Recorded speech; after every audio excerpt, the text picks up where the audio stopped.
Yesus adalah Tuhan. Ternyata Yesus sendiri mengatakan Tuhan itu tidak bisa kau lihat, kau kenal, tapi apa? Kau kenal aku, tapi kau tidak kenal dia. Belum lagi kalau kita masuk ke dalam Yakobus 1 nomor 13, Tuhan tidak bisa dicobai oleh iblis atau roh jahat.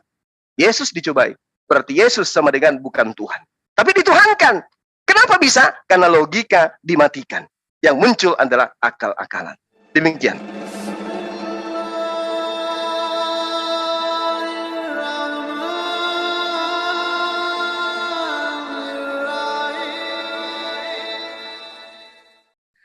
Dia Allah menurunkan para malaikat, membawa wahyu dengan perintahnya kepada siapa yang dia kehendaki di antara hamba-hambanya. Dengan berfirman, peringatkanlah kepada hambaku bahwa tidak ada Tuhan selain aku, maka hendaklah kamu bertakwa kepadaku.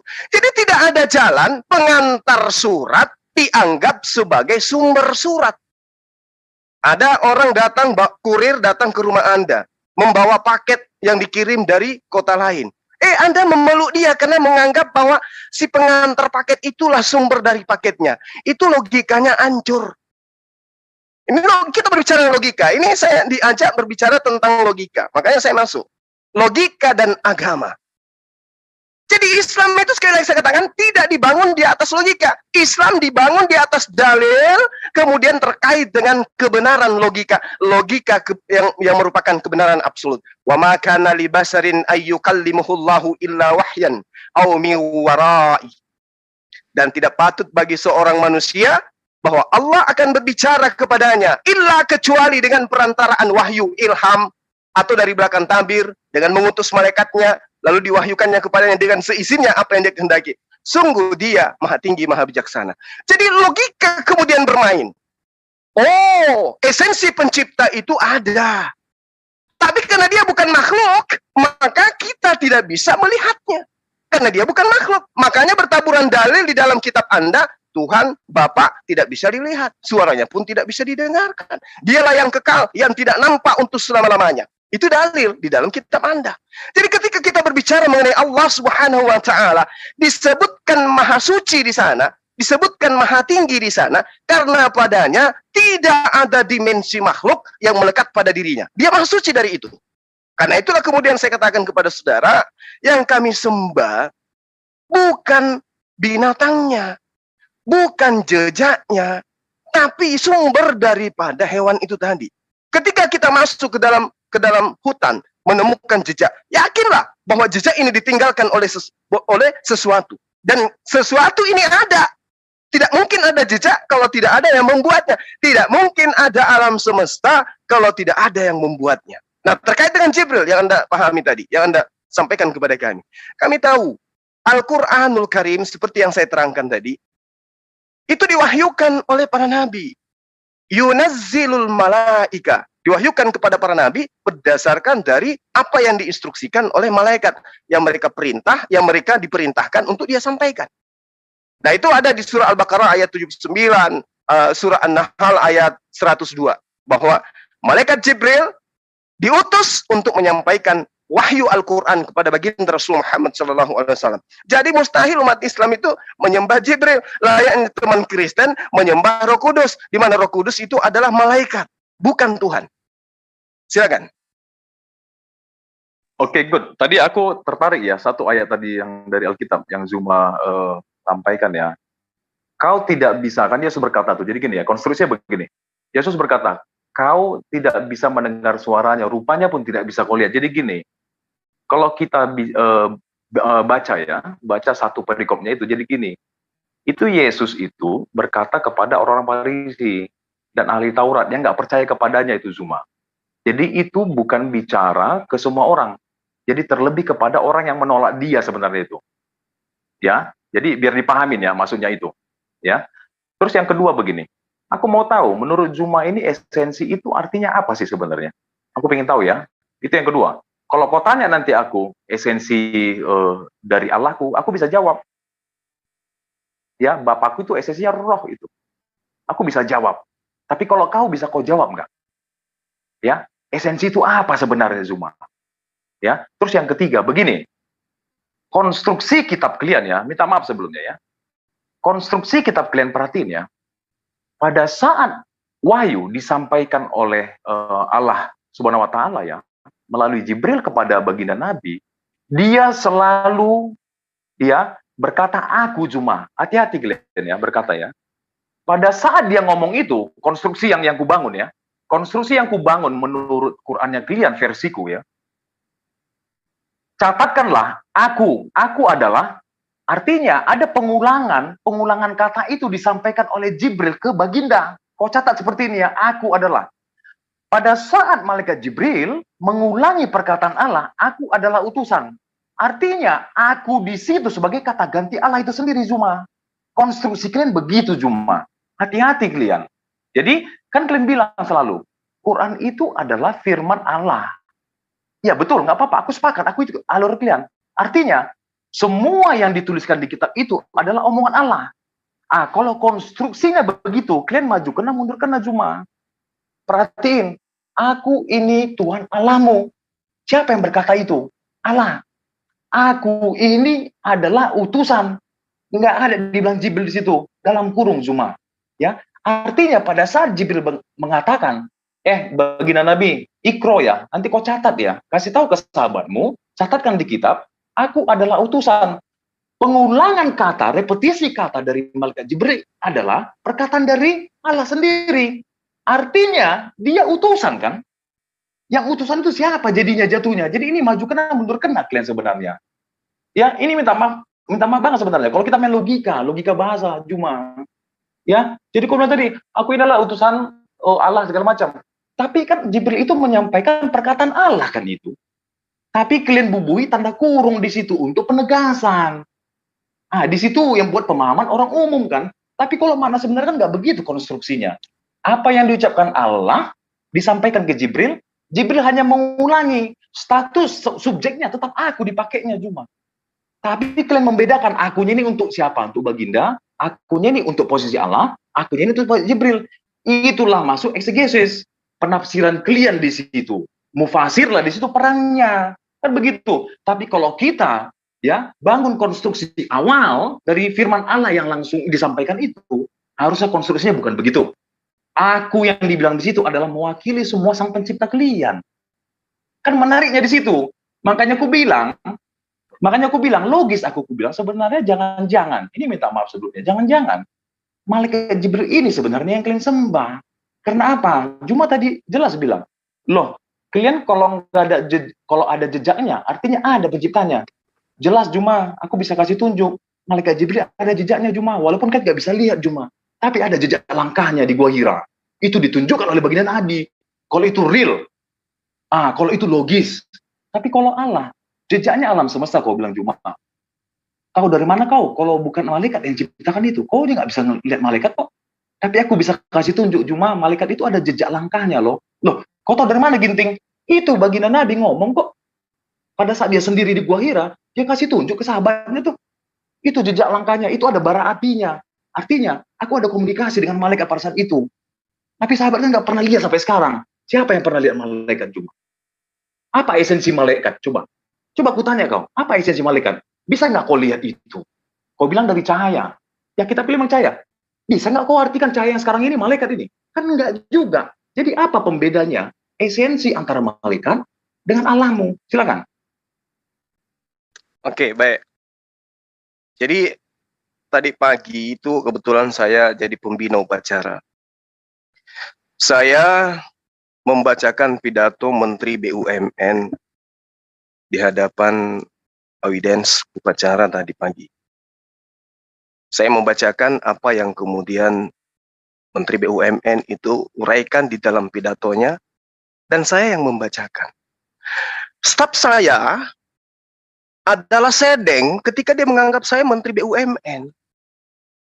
Hanya karena saya membacakan atas nama menteri.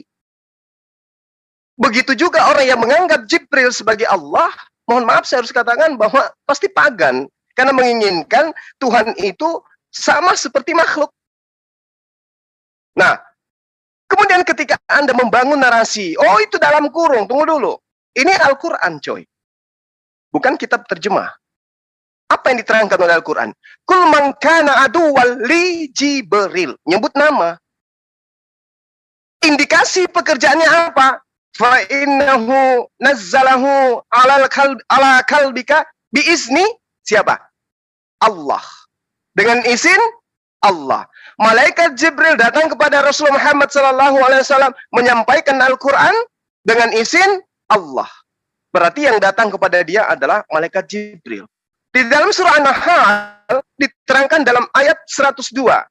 Kul, katakanlah wahai Muhammad, nazzalahu, yang menurunkan Al-Quran itu adalah Ruhul Kudus. Nazzalahu Ruhul Kudusi. Dari mana? Min Rabbika. Jadi tadi dari Allah. Nazzalahu dari Allah. Nah, di sini dikatakan min Rabbika, dari Tuhanmu. Berarti Roh Kudus sama dengan Jibril. Menyebut nama dan juga menyebut pangkat. Apa pangkatnya penyampai wahyu? Roh Kudus. Siapa nama pribadinya? Jibril. Al-Quran mengurai detail-detailnya. Kembali lagi saya katakan, Islam didirikan di atas dalil sama dengan berkesesuaian dengan logika sehat. Nah, ketika sedikit Anda mengatakan tentang Yesus, Tuhan itu tak nampak, kata Anda, tak terlihat. Namun kemudian, ketika kita berbicara mengenai logika, Yesus menerangkan dalam Yohanes 7, nomor 28, nomor 29. Kamu kenal aku. Yesus berkata, kamu kenal aku. Kamu tahu asalku dari mana. Kamu kenal aku, kamu tahu asalku dari mana. Namun, akan tetapi, kamu tidak kenal yang mengutus aku. Apakah Yesus sama dengan yang mengutus Yesus? No. Yang menyembah Yesus, laksana menyembah yang mengutus dia. Itulah yang saya katakan tadi. Mohon maaf, itu sedeng. Kata Yesus, aku kenal dia. Sebab aku datang dari dia. Dan dialah yang mengutus aku. Salahnya kemudian, utusan ini, kurir ini, dianggap sebagai sumber kiriman. Aku dikirim sama Julius, ya, oleh-oleh dari Medan. Diantarlah sama kurir ke sini, ke rumah. Aku langsung peluk. Oh, makasih banyak Julius. Wah. Itu sedeng. Kenapa? Yang ngirim Juliusnya di Medan, yang datang ke rumah kurir, yang datang di Gua Hira adalah kurir, malaikat Jibril, itu yang dianggap Tuhan. Sedeng. Aku menerima firman, segala firman yang kuterima telah aku sampaikan kepada mereka. Yesus sebagai penyampai firman, dianggap sebagai firman itu sendiri. Sedeng. Maaf, ini logika, kita bicara logika. Terlepas daripada Islam atau Kristen. Nah, kembali kepada data Al-Quran. Ketika Anda berbicara mengenai hakikat, esensi yang dimaksud ini adalah hakikat. Hakikat di sini adalah pribadi. Pribadi siapa? Pribadi Sang Pencipta langit dan bumi. Bisa digambarkan? Bisa dinalarkan? Apanya yang bisa dinalarkan? Wujudnya? Nggak mungkin.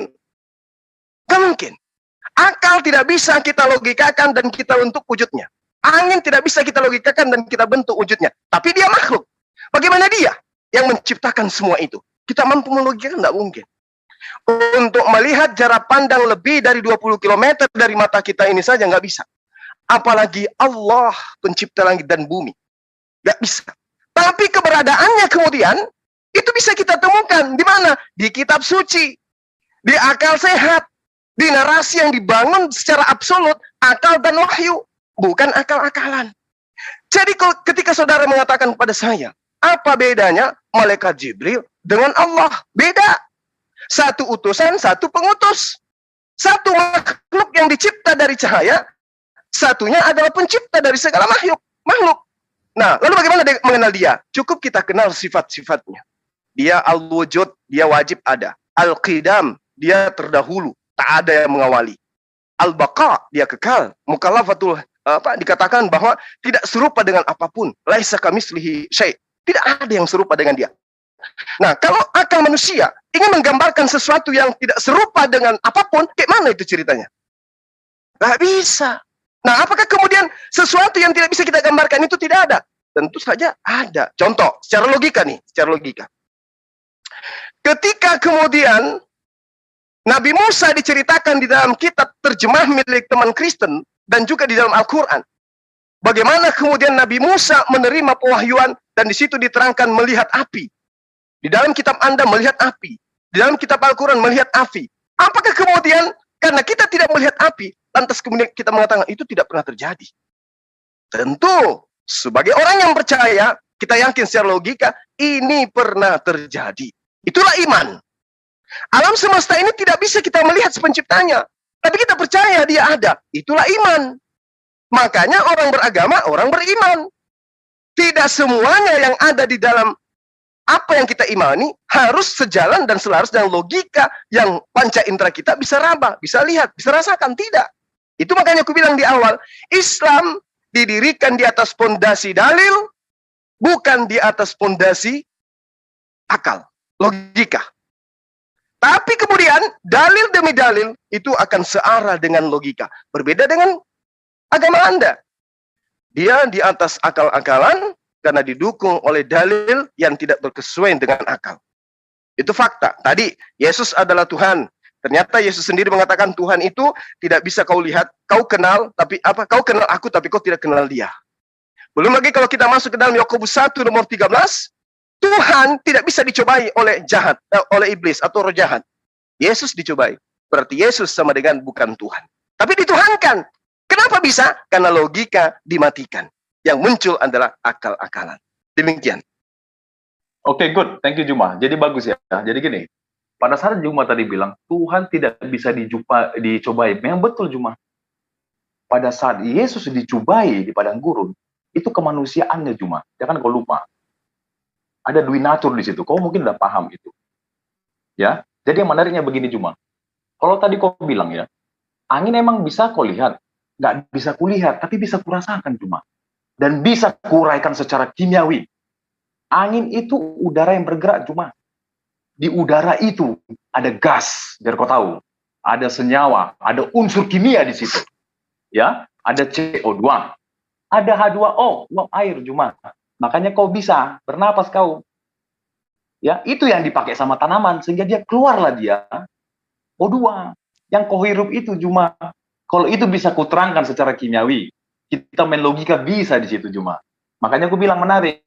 Kalau kau bilang malaikat itu dari cahaya, loh. Berarti cahaya yang sekarang ini malaikat dong ini ya. Bisa aku bilang begitu dong, Juma. Berwujud dong dia. Beda sama sang penciptamu. Sang penciptamu kau bilang al-wujud. Al-wujud itu artinya apa? Ada wujud kan? Tapi di mana wujudnya? Ya, bukan masalah bisa dilihat segala macam. Bisa kau rasakan enggak? Di mana kau merasakannya, Juma? Pada saat kau berdoa, apa yang kau rasakan? Kau gimana kau komunikasi dengan sosok atau dengan esensi tadi kau bilang, atau dengan hakikat, atau dengan pribadi yang kau bilang, tapi kau nggak tahu di mana itu dan apa itu, Juma. Di awang-awang doamu enggak? Kan begitu. Atau ada sosok lain sebenarnya pada saat kau berdoa yang kau pikirkan. Ah, ini aku nggak tahu. Ya, kalau ada sosok lain yang kau pikirkan, jangan-jangan itu sebenarnya Tuhanmu. Yang ada pada saat kalian berdoa, kalian jujur aja, pada saat kalian berdoa, apa yang ada di pikiran kalian? Coba kita buka aja. Kalau aku, Juma, pada saat aku berdoa, yang kubayangkan Yesus, Juma. Ya, jujur aja kita. Kalau kalian apa? Pada saat kalian berdoa, apa yang kalian pikirkan? Apa yang ada di benak kalian? Nabi kalian kah? Atau sang pencipta kalian? Siapa sebenarnya yang kalian sembah? Coba tanya dalam diri kalian. Jangan bohong. Ya, jangan dustai. Ya, jadi kalau kau bilang alam semesta, ya itu siapa aja bisa ngomong gitu, Juma. Bisa juga malaikat dong yang ciptain itu. Kok kalian juga nggak bisa lihat kok. Kau bilang tadi nggak bisa kau lihat. Kalau aku bisa kulihat tuh. Cahaya tadi kau bilang. Ya, jejaknya ada tuh di Gua Hira. Aku bisa kasih bukti gitu loh. Dengan hadismu. Dengan di kitabmu. Aku bisa buktiin kalau Jibril itu ada, cuma bukan aja baginda yang bisa lihat. Kan begitu. Ya, jadi gimana cara pembedanya? Kalau kau bilang konstruksi Quran. Oh, ini ada kurir. Kurir begini ya, jadi konstruksi memajukan dan mundurkan ini sekarang. Perhatiin ya, kalau kau bilang itu kurir, oke, aku ikut flowmu ya. Jibril ini kurir, udah. Allah sang pencipta mau ngomong, Jibril, nanti kau ngomong begini ya, kasih tahu, aku adalah utusan. Si Jibril ngulangin, artinya kata aku ini Allah dong. Kan begitu, berarti Allah ini utusan maksudmu. Jadi konstruksinya ini maju kena mundur kena sebenarnya. Ya, nanti coba aku jelasin konstruksinya gimana sebenarnya. Ya, kan Jibril hanya menyampaikan apa perkataan Allah. Ya ulangin itu, dia kasih tahu ke baginda. Artinya, kata aku ini sebenarnya mewakili siapa ini? Kan begitu, kan pengulangan. Tadi kau bilang, aku inspektur, aku membacakan pidato atau pesan dari Menteri BUMN. Karena aku bukan Menteri BUMN, iya. Tapi kau menyatakan itu pakai kata aku kan? Aku itu menggambarkan Menteri BUMN. Artinya Jibril pada saat bilang aku, itu menggambarkan Allah dong. Berarti Allah ini utusan dong. Jibril ini jadi tuannya. Kira-kira begitu nggak logikanya? Kan ini kan menarik ini, gitu loh. Karena aku bisa kasih tunjuk, cuma kalau kau bilang Allah itu al-wujud, oh iya, aku sepakat. Ada jejak Jibril tuh di Gua Hira, berarti dia Tuhan dong. Karena dia al-wujud. Ya, bisa dia dinyatakan dong. Kalau kau bilang al-wujud bisa dinyatakan dong. Bukan ngambang. Oh ini dengan adanya piring, dengan adanya lemari es, ini ada yang menciptakan dong. Ya iya, itu siapa aja ngomong itu bisa aja, cuma tapi logikanya di mana? Siapa yang ciptakan itu? Entitas itu berupa apa? Itu yang harus kau jelasin. Kau bilang dia pribadi. Pribadi, kalau pribadi materi dong. Kau bilang dia hakikat. Kalau hakikat itu berupa apa? Itu yang harus kalian jelasin. Silakan. Oke, jadi Anda sudah mengakui bahwa sembahan Anda manusia. Ketika Anda beribadah, menyembah, yang ada di dalam benak Anda adalah manusia. Oke, itu saya garis bawahi dan saya karungin. Nah, kami menyembah esensi pencipta langit dan bumi. Ketika kami beribadah, ya, wudu, lalu kemudian menghadap, menenangkan jiwa, mengosongkan hati dan pikiran, kemudian takbir. Allahu Akbar. Kami berseru, Allah yang maha besar. Logika berpikir kita, ketika kita dipanggil, diseru, Sumah, pasti kita noleh. Pasti kita mendengarkan. Nah, dia yang diseru oleh umat Islam ini diterangkan oleh Al-Quran, Innahu huwas sami'ul basir. Maha mendengar, maha melihat. Allahu Akbar. Allah mendengar. Allah maha melihat, maha mendengar. Lalu kemudian, Alhamdulillahi Rabbil Alamin. Segala puji bagi Allah, Tuhan semesta alam. Yang mendengarkan dan maha melihat ini, melihat dan mendengarkan. Oh, hambaku sedang menyembahku, sedang memujiku, sedang beribadah kepadaku. Ya, sedang melakukan ritual penyerahan diri kepada aku. Dia Muslim, berserah diri kepada aku. Semua-semuanya diserahkan kepada aku. Nah, ketika kami mengatakan Allahu Akbar, apa yang kami bayangkan? Apakah membayangkan makhluk? Tidak. Yang kami seru adalah dia yang ada pencipta langit dan bumi. Nah, pertanyaannya apa yang kau bayangkan? Kami tidak membayangkan suatu apapun. Yang kami pikirkan adalah kami sedang menghadap kepada kuasa di atas segala-galanya. Kami tidak membayangkan manusia, tidak membayangkan malaikat, tidak membayangkan meja, tidak membayangkan salib, tidak membayangkan Ka'bah, tapi membayangkan bahwa kami sedang berhadapan dengan sang pemilik jagat raya. Hebat enggak tuh? Hebat. Itu yang kami sembah, yang maha mendengar, maha melihat. Sekarang kalau Anda masuk ke gereja, panggil Yesus. Yesus Tuhan kami. Yesus dengar? Yakin? No. Yesus tidak maha melihat. Yesus tidak maha mendengar. Aku tidak bisa berbuat apa-apa dari diriku sendiri. Untuk mengetahui musim buah arak saja Yesus nggak tahu. Yang mengambil dia punya jubah saja Yesus nggak tahu. Jadi jangan kemudian Anda menisbahkan iman Anda kepada makhluk. Kami umat Islam berjalan, subhanallah, maha suci Allah, alhamdulillah, dan seterusnya. Yang maha mendengar, maha melihat itu melihat dan mendengarkan kami. Itulah Islam. Logikanya jalan, sirama dengan dalil. Subhanalladzi asra bi'abdihi. Innahu huwas sami'ul basir. Dia maha suci. Dia melakukan apa saja yang dia mau. Kami mengosongkan diri dalam beribadah. Makanya ada yang dikatakan khusyuk. Kalau Anda sudah mengakui dalam ibadah kami membayangkan Yesus, aduh, naif. Itulah Islam katakan, teman-teman Kristen ujung-ujungnya kekal di neraka. Kenapa? Menuhankan, mempersembahkan ibadahnya kepada makhluk. Sementara Yesus ketika dia datang, mengajarkan muridnya Bani Israel menyembah hanya kepada esensi yang ada di langit, yang tak nampak, yang tak bisa didengarkan suaranya, tapi ada. Nah, kembali ke tadi, malaikat Jibril. Sama ketika saya naik di atas mimbar, saya nerangkan gini. Hadirin dan hadirat, Al-Quran menerangkan, Innani anallah, la ilaha illa ana. Sesungguhnya, aku ini adalah Allah. Tidak ada Tuhan selain aku. Wow, apakah jemaat-jemaat ini akan kaget? Wow, semua mengaku Allah. Semua mengaku tiada Tuhan selain dia. Apakah umat Islam begitu? Tidak. Umat Islam itu selalu diajak berpikir, makanya Al-Quran tidak bisa dihilangkan original teksnya. Kenapa? Umat Islam digembleng dengan kitab sucinya yang mengatakan Allah itu bukan makhluk. Jadi apa yang disampaikan oleh Jibril ada pesan Allah. Sampaikan kepada Muhammad, Innani anallah, la ilaha illa ana. Ketika kemudian malaikat Jibril mengatakan demikian, Innani anallah, la ilaha illa ana. Apakah kemudian Rasul menganggap Jibril itu ada Allah itu sendiri? Tidak. Kenapa? Jibril ketika datang, seperti yang saya terangkan tadi kepada saudara, dia katakan bahwa qala innama ana rasulu rasulu rabbiki. Aku ini hanya utusan Tuhanmu. Kan sudah ngaku. Layaknya Yesus mengaku, aku ini hanya utusan. Jadi jangan Anda paksa Yesus setara dengan Jibril. Harus dituhankan. Tidak. Level kami jauh. Anda cuman sampai di situ. Menuhankan utusan. Kami kagak. Terkait dengan kurir. Ya tadi, Yesus kurir. Rasulullah Muhammad SAW itu adalah kurir pewahyuan. Malaikat Jibril juga demikian. Musa juga, semua nabi, semua utusan. Dia adalah penyampai pesan. Apa pesannya ketika dia datang? Sembah kepada siapa? Kepada dirinya? Atau kepada esensi yang tak terlihat?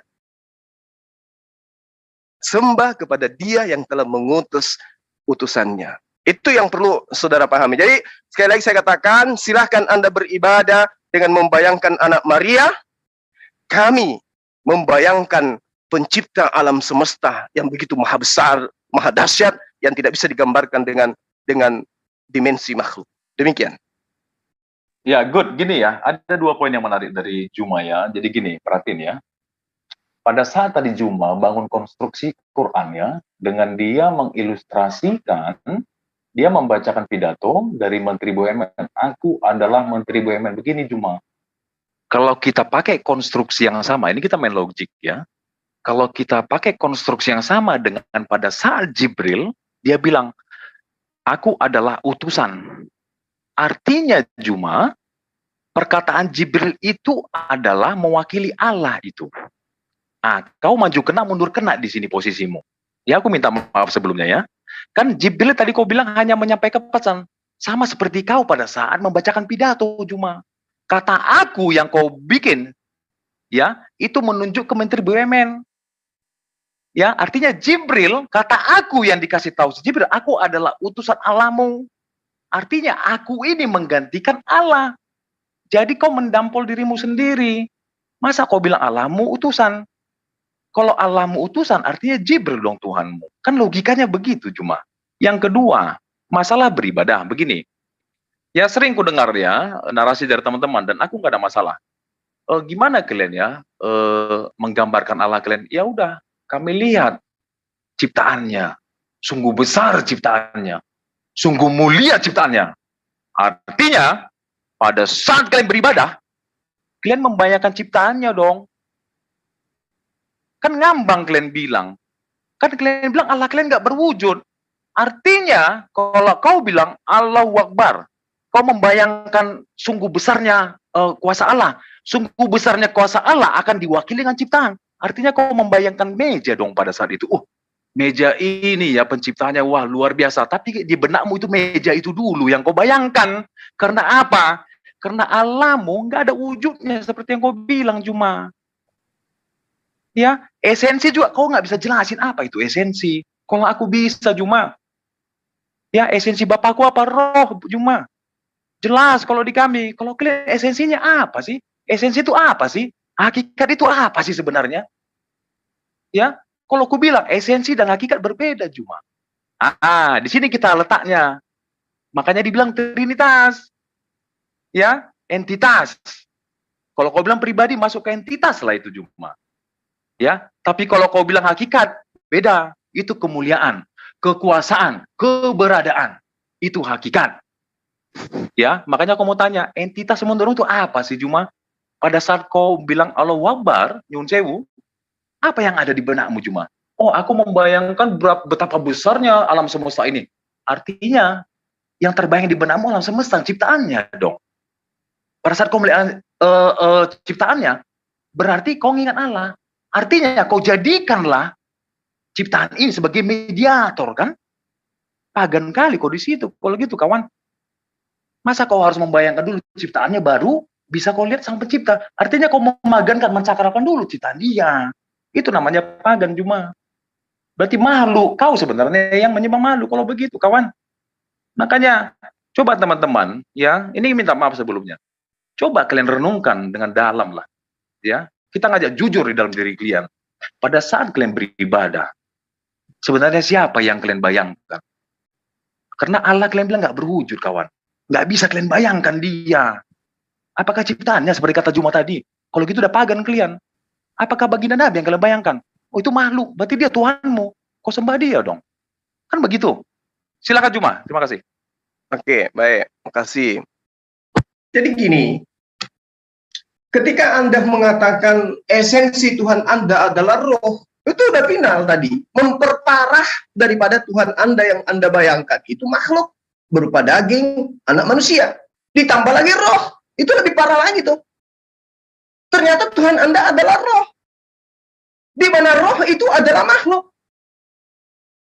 Tidak ada itu definisi Tuhan dalam arti kata roh, dalam arti kata yang sesungguhnya. Tidak. Yang dikatakan ruah di sini adalah kekuatan. Hal yang goib. Sesuatu yang goib tidak bisa divisualisasikan, dimediasikan dengan materi. Tidak bisa. Sekarang kalau Tuhan Anda adalah roh, setan juga adalah roh, kuntilanak juga roh, orang yang mati juga tinggal roh. Gimana Anda membedakan hakikat Tuhan Anda dengan roh ini? Kayak mana? Atau Anda ini menyandarkan ke Wahyu 5 nomor 6? Bahwa roh Tuhan kalian berbentuk binatang, bertanduk 7, bermata 7. Kayak gitu. Ya itu adalah hak kalian di dalam beriman. Nah, kembali kepada kami Islam. Tuhan kami esensinya goib. Makanya Rasul Muhammad SAW mengatakan, jangan kau berpikir tentang wujud Allah, tapi berpikirlah tentang ciptaan-ciptaan. Nah, kembali ketika kami sholat. Allahu Akbar. Ketika kami membayangkan alam semesta, tumpuan pikiran kami kepada yang menciptakan. Betapa dahsyatnya alam semesta ini engkau ciptakan, ya Allah. Bukan berarti kami beribadah kepada ciptaan tersebut. Ketika saya membayangkan kemudian betapa mulianya baginda Rasul Muhammad SAW, bukan berarti saya lagi menyembah Rasulullah. Ketika saya berterima kasih kepada Allah, ya Allah begitu mulia, engkau mewahyukan Al-Quran. Ini saya bayangkan dalam sholat. Saya bayangkan Al-Quran begitu mulia, yang mewahyukan begitu sempurna. Apakah kemudian saya menyembah Al-Quran? Tidak. Sama ketika saya membayangkan sesuatu, bukan berarti saya beribadah kepada sesuatu itu. Misalnya kami lagi beribadah, yang kami bayangkan kemudian adalah kebesaran Allah, karena proses penciptaan yang dilakukan. Begitu tangan kami ditekuk di atas dada. Kami mengagumi Allah. Begitu sempurna aku menciptakan jari-jari ini. Fokus kepada Allah yang menciptakan jari-jari ini. Bukan berarti kami sedang beribadah kepada jari-jari. Tapi semerta-merta menyandarkan kebesaran Allah terhadap ciptaannya. Itu yang perlu Anda pahami. Jadi ketika kami membayangkan ciptaan, bukan berarti kami sudah beribadah kepada ciptaan. Nah, kemudian saudara mengatakan bahwa ketika malaikat Jibril mengatakan, aku utusan Allah kepadamu. Dan itu adalah kalimat yang diterima oleh Jibril dari Allah.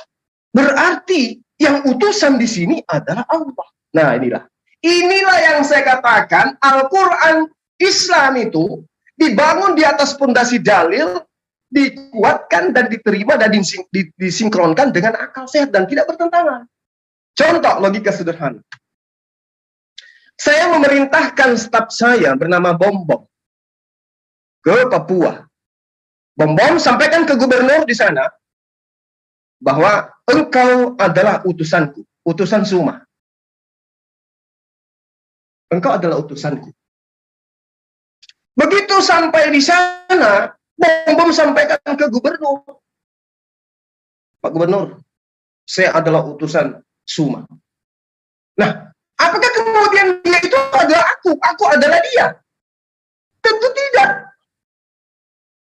Pak Gubernur, aku ini utusan Bang Suma. Apakah kemudian Pak Bom-Bom adalah Suma? Dan mendengarkan itu, oh ternyata dia sedang mengikuti perkataan Allah, perkataan Bang Suma. Ternyata dia Bang Suma. Sekali lagi saya katakan, saya pinjam kata sedeng. Malaikat Jibril sudah menerangkan, "Qala innama ana rasul rabbiki." Saya ini adalah utusan Tuhanmu untukmu. Yang memerintahkan aku mengatakan itu adalah dia yang mengutus aku. Yang mengatakan aku yang memerintahkan aku untuk mengatakan bahwa aku adalah utusan daripada Gubernur Sulawesi Selatan adalah Bang Suma. Kok saya menjadi gubernurnya? Itu logikanya dibangun supaya bisa memahami Al-Quran. Ketika saya memerintahkan staf saya untuk melakukan sesuatu sesuai dengan apa yang saya perintahkan, bukan berarti staf saya itu adalah saya. Sama seperti Yesus ketika dia menerangkan, akulah Alfa dan Omega. Bukan berarti Yesus itulah alfanya, Yesus itulah omeganya. Bukan. Kenapa? Aku tidak berkata-kata dari diriku sendiri. Apa yang aku katakan adalah apa yang diperintahkan oleh Tuhanku untuk aku sampaikan dan aku katakan. Jadi apapun yang dikatakan oleh Yesus harus dinisbahkan, disandarkan kepada esensi yang mengutus dia. Bukan Yesus itu Tuhan. Sekalipun Yesus naik ke puncak gunung, ya, di Bukit Getsemani itu, wahai Bani Israel, aku inilah Tuhan, tidak ada Tuhan selain aku. Orang yang menggunakan logika beragama tidak akan menuhankan Yesus. Kenapa? Secara logika akal sehat, Yesus manusia, mustahil pencipta langit dan bumi ini adalah manusia. Yesus punya keterbatasan, mustahil pencipta langit dan bumi ini punya keterbatasan. Yesus punya kekeliruan, Yesus punya kekurangan, Yesus punya kehilapan, mustahil pencipta langit dan bumi ini punya kehilapan. Yesus tidur, Yesus makan, Yesus ketakutan, Yesus was-was, Yesus bahkan dibunuh dan dimatikan. Mustahil pencipta alam semesta yang begitu sempurna bisa merasakan mati dan juga bisa merasakan ketakutan. Logika, Pak, logika. Oleh karena itulah kemudian di dalam kitab Wahyu nomor 1, bab 1, pasal 1, selalu dilangkahin. Langsung ke nomor 18, nomor 7, nomor 8. Akulah Alfa dan Omega. Padahal dalilnya sangat jelas. Inilah wahyu Yesus Kristus yang dianugerahkan Allah kepadanya agar disampaikan kepada hamba-hambanya. Nya N besar tambah YA. Artinya merujuk kepada dia yang mengutus Yesus. Orang Kristen lagi-lagi menganggap Yesus itu adalah Tuhan itu sendiri. Menganggap si kurir sebagai sumber daripada kiriman. Calaka 12. Demikian. Ya oke, good ya. Jadi gini, ada pemahaman yang agak keliru sebenarnya dari Zuma ya. Jadi kita memang berbeda. Di sini letak kita berbeda ya. Jadi memang lakum dinukum waliyadin itu berlaku. Jadi gini Zuma, kalau kau bilang setan itu sama kami sifat Zuma. Ya, jadi bukan ciptaan. Kalau dikirain kan berbeda itu. Setan itu adalah golongan jin, makhluk. Kalau kita berbeda, ya. Terus masalah roh. Roh itu bukan ciptaan Zuma. Coba kau ambil ya ayat ya di Alkitab aja, tunjukin aja nanti ku jelasin. Kalau menyatakan kalau roh itu diciptakan, silakan aja. Ya, mau ambil dari Zakaria 12 nomor 1. Ya, Zakaria. Good. Jadi gini Zuma. Di situ dibilang kan diciptakan kan Zuma. Ya. Jadi ada pemahaman yang agak keliru sebenarnya penerjemahannya. Ya. Itu sebenarnya menempatkan itu Zuma sama dengan begini. Sama dengan di Kejadian 2 itu. Pada saat Allah mengembuskan napas kehidupan. Itulah yang menghidupkan manusia yang bernama Adam. Nah itu. Ya, kalau LAI memang dia diterjemahkannya, diciptakannya di situ. Itulah dasar dari Pak Dan Mumek kemarin. Ngambil itu, makanya dia sesat. Masuk deh saksi Jehovah. Begitu. Ya, nanti nggak usah kita melebar ke sana.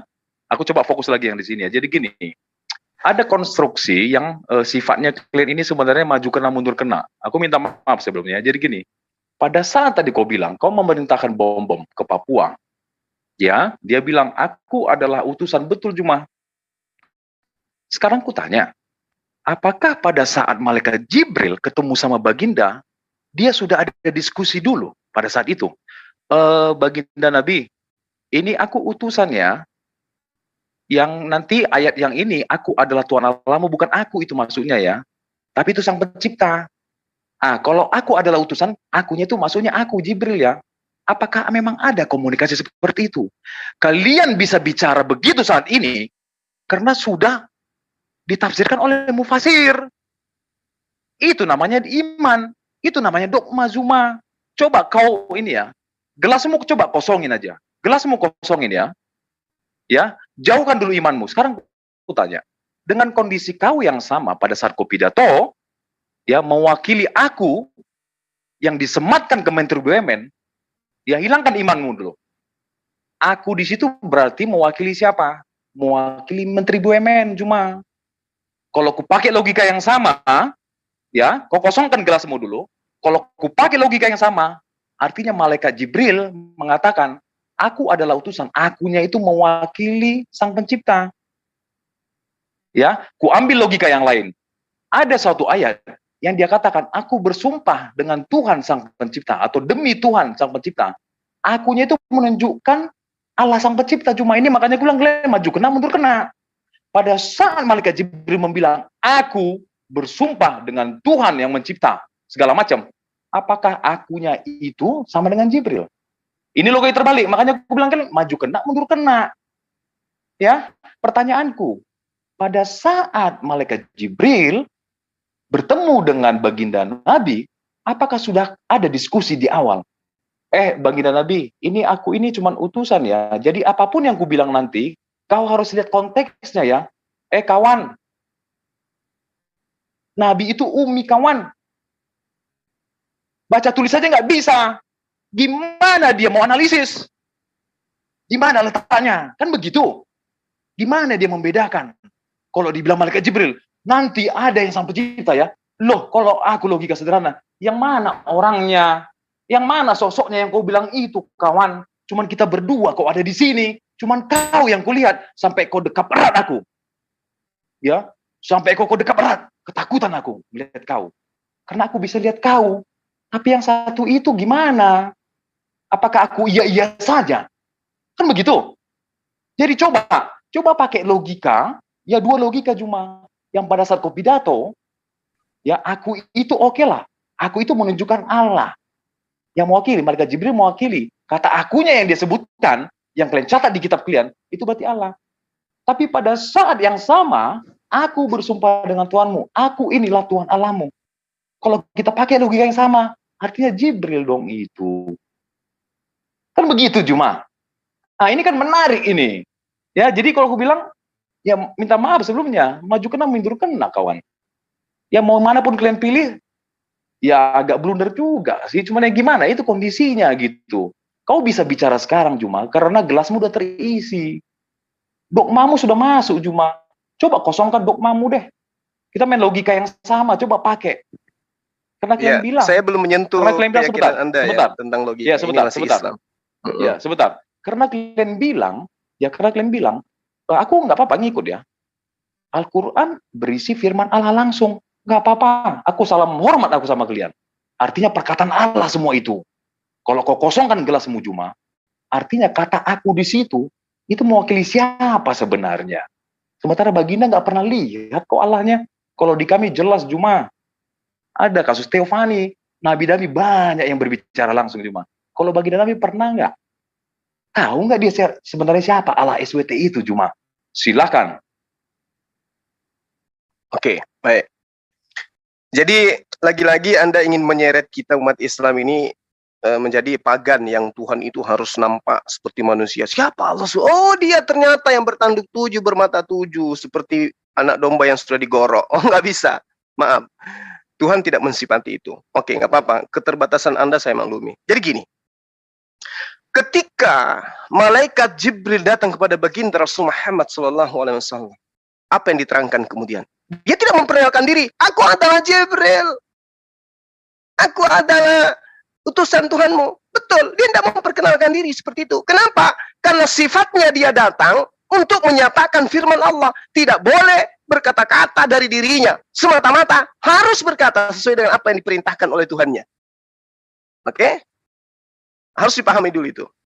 Nah, lalu ketika datang, apa yang diterangkan? Ikra bismi rabbikal ladzi khalaqa. Bacalah dengan menyebut nama Tuhanmu yang menciptakan. Jadi Rasul Muhammad SAW sudah sadar nih, oh ada Tuhan yang menciptakan. Connect di sana. Lalu kemudian malaikat ini mengatakan, khalaqal insana min 'alaq. Dia telah menciptakan manusia dari segumpal darah. Oh, manusia ternyata diciptakan oleh Dia. Ini belum menyebut nama Allah, belum. Ikra wa rabbukal akram. Bacalah dan Tuhanmu lah yang maha mulia. Oh, Tuhan itu maha mulia. Alladzi 'allama bil qalam. Yang mengajar manusia dengan pena. Oh, Allah, Tuhan yang menciptakan manusia itu mengajar manusia dengan pena, dengan pulpen, dengan tulisan, dengan bacaan. Lalu diterangkan, Allamal insana ma lam ya'lam. Dia mengajarkan manusia apa yang tidak diketahuinya.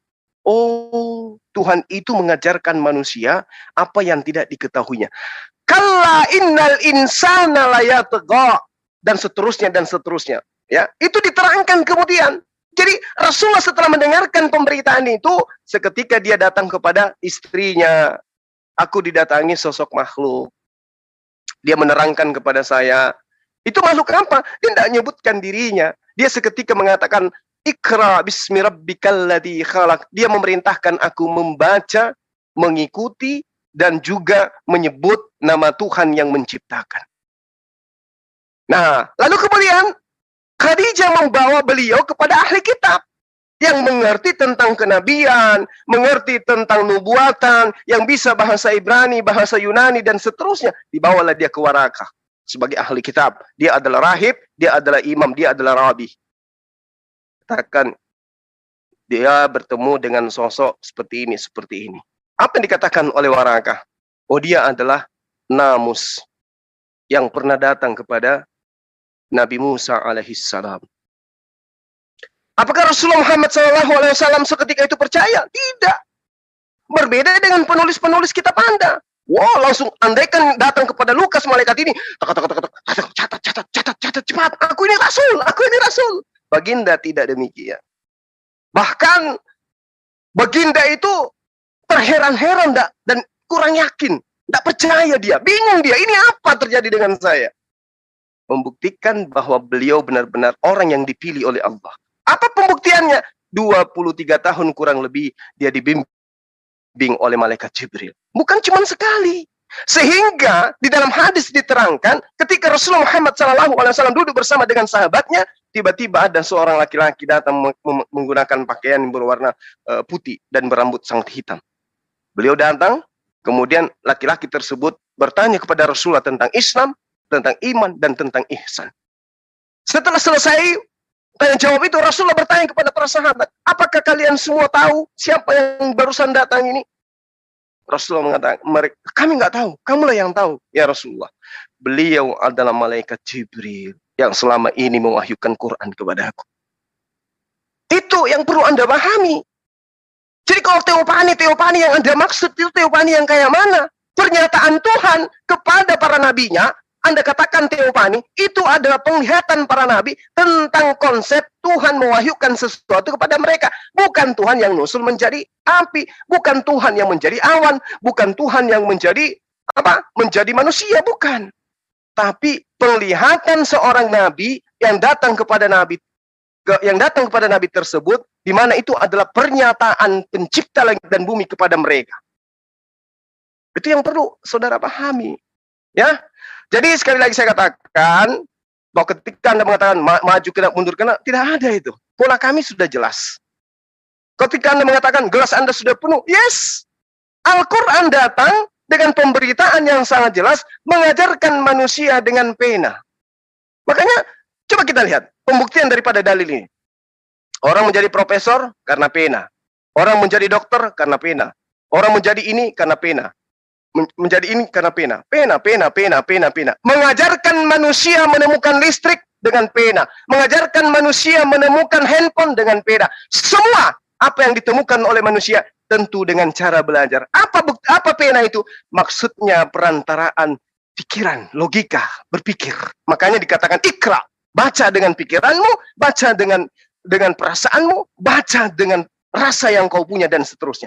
Inilah muatan Al-Quran. Makanya Al-Quran mengatakan, afala tatafakkarun.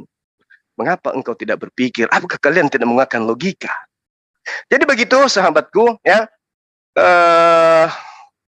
Terkait dengan apa yang logika berdasarkan sandaran agama dalam ajaran agama Islam, saya kira saya sudah memenuhi apa yang menjadi keinginan Anda. Boleh enggak sekarang kita balik kepada Anda? Apakah logika dan agama Anda itu sinkron? Bisa enggak? Ya gini, good Juma. Jadi gini, sebentar ya. Jadi gini, moderator nanti aku minta tampilin ayat Alkitab bisa ya, Bang MDM ya. Bang Abi ya, Bang Abi coba buka di Yeremia 8 ayat 8 Bang. Tadi Juma ngomong masalah pena, ini menarik nih ya. Sambil membuka ini begini Juma ya, sorry aku nggak ngajarin kau ya Juma. Jadi gini, kalau kau sekali lagi debat sama orang Kristen, apologeta Kristen, ini perlu kau catat ya sama teman-teman semua. Aku bukan ngajarin kalian. Jadi namus itu Juma, ya aku juga udah bela kalian juga sebenarnya ini. Nanti kau baca di hadis itu. Hadis itu tajuknya adalah permulaan wahyu Juma. Perhatiin ya. Namus itu bukan Jibril Juma. Hati-hati kalian, itu bukan Jibril. Nanti kau lihat ya, namus itu adalah nomos Juma. Nomos itu adalah hukum atau wahyu. Jadi jangan mau kalian dipermainkan dengan itu. Perhatiin ayatnya ya, perhatiin ayatnya. Ya begini Juma ya. Sorry aku nggak menggurui kau ya. Aku nggak menggurui kau. Enggak. Nah, jadi justru gini. Itu kena kepada Roh Kudus. Memang beliau datang untuk menggurui hukum-hukum. Iya, nggak apa-apa, nggak masalah. Jadi namus itu bukan Jibril Juma. Kenapa aku bilang begitu? Begini, perhatiin. Pada saat Khadijah, ya kan Baginda kan ketemu di Gua Hira. Habis itu dia saking ketakutan segala macam, diajak Khadijah lah ketemu sama pamannya yang bernama Waraqah bin Nawfal. Waraqah bin Nawfal ini adalah orang Ibrani, bahasa Ibrani. Terus dia bilang, diceritakan Baginda Nabi loh, aku ketemu sama ini. Dia sampaikan begini-begini. Perhatiin. Ini adalah namus, dia bilang. Maksud dia namus itu, apa yang disampaikan itu Juma. Jadi bukan sosok. Ini hati-hati kalian. Boleh, nggak apa-apa. Ya, jangan blunder. Ini aku bukan menggurui kau ya. Bukan menggurui kau. Enggak masalah, nanti, silakan. Ya, kau cek nanti Juma, namus itu, bahasa Yunaninya, itu nomos. Nomos, ya. Itu hukum. Ya, itu hukum atau wahyu. Ya ini intermezzo aja lah ya, intermezzo. Yeah. Oke, good. Jadi gini, Juma. Yang masalah pena itu, Bang, coba buka Bang MDM. Yang pena, Bang. Ada yang menarik satu ya. Oke, saya buka. Ya, oke. Thank you, Bang. Nanti ada 2 ayat ya, Bang. Satu lagi nanti 2 Petrus 2 ayat 4.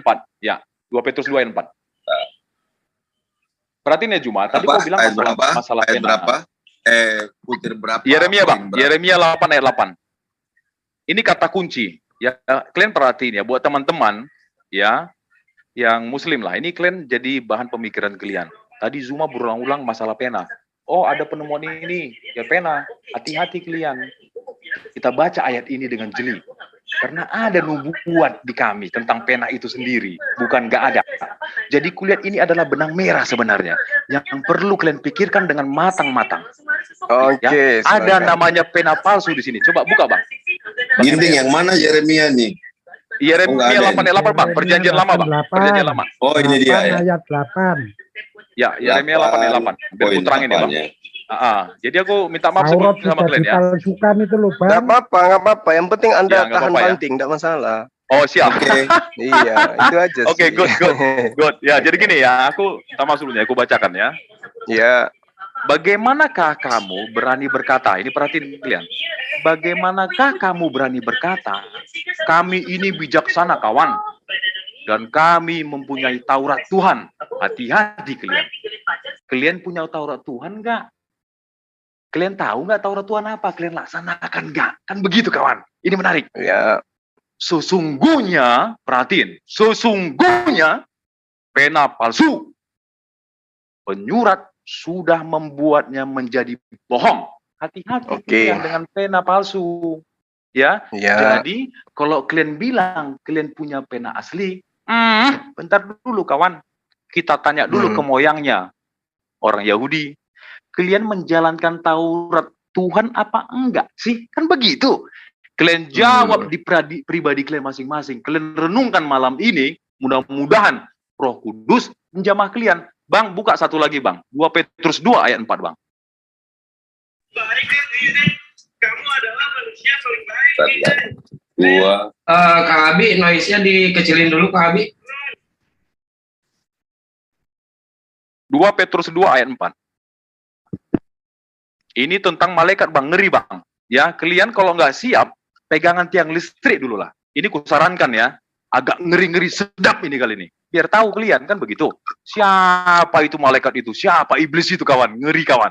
Di mana tempatnya? Ini buat kalian berpikir. Hati-hati. Siapa yang dijumpai tokoh itu? Siapa yang dijumpai dia? Kita jawab. Udah, silakan aja. Jadi ini adalah benang merahnya. Biar kalian rimang-rimangi. Biar kalian pikiri. Coba bang, buka bang MDM. Ngeri kali ini, ngeri. Nggak usah lebay. Ya, perhatiin ya. Buat Zuma dan kawan-kawannya. Buat Zuma dan ajudan-ajudannya. Staf-stafnya di seluruh dunia. Kalian dengarkan ini kawan. Hati-hati kalian. Kan begitu. Sebab jikalau Allah tidak menyayangkan malaikat-malaikat yang berbuat dosa, ngeri kawan. Ngeri kawan. Tetapi melemparkan mereka ke dalam neraka. Dan dengan demikian menyerahkannya ke dalam gua-gua kawan. Gua-gua yang gelap. Untuk menyimpan mereka sampai hari penghakiman. Jadi gini Juma, aku teringat. Ya, ada nenekku. Nenekku dukun Juma. Ya aku jujur ini. Dulu, kalau nenekku ini Juma ngeri kawan. Tiap dia mau bersemedi, ke gua dia Juma. Ngeri kawan. Pulang dari gua dia Juma. Tahu nggak apa? Ngeri kawan. Semua bahasa tahu dia. Bahasa Cina, ya bahasa Inggris, ngeri kawan. Bahasa Spanyol, bahasa Bugis. Toraja tahu dia semua Juma. Ngeri. Ku tanya sama nenekku, Nek, dari mana kau tahu suara itu? Loh, aku juga nyadar. Loh, nenek baru dari mana? Dari gua. Guanya gimana, Nek? Gua yang gelap. Gak ada kelihatan apapun. Makjang, ngori kali. Jadi buat teman-teman, mari berpikir kalian. Ya, yang di gua gelap itu siapa rupanya, kawan? Kalau orang Medan bilang, jangan kau mau bertempur, kawan. Kalau nggak jelas, harus jelas dulu. Siapa yang kau sembah, baru kau bertempur, kawan. Hati-hati kamu. Jangan kau bertempur, mati nanti kau. Dimakan cacing katanya Juma. Terima kasih teman-teman. Sampai kita closing ini. Makasih Juma ya. Thank you.